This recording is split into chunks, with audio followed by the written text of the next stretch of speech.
How to fix Sony Bluetooth speaker connected but no sound problem.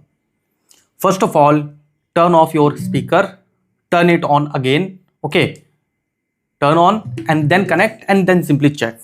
If the problem is still there, what you have to do, you simply go to your phone's Bluetooth setting. Okay, and here simply click on this I button and forget this device. Okay, forget this device and enter into pairing mode on your speaker and connect it again and then try.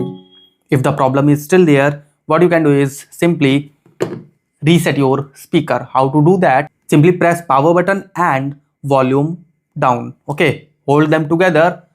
Okay, for a while your speaker will turn off and turn on automatically.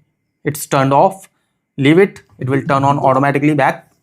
And now connect your speaker again with your phone. Okay, if it's not in pairing mode, then do enter into the pairing mode. Okay, and now check. If the problem is still there, what you can do is simply restart your phone. Okay, and after restarting your phone, connect your speaker to your phone and then check. Your problem must be solved. Okay.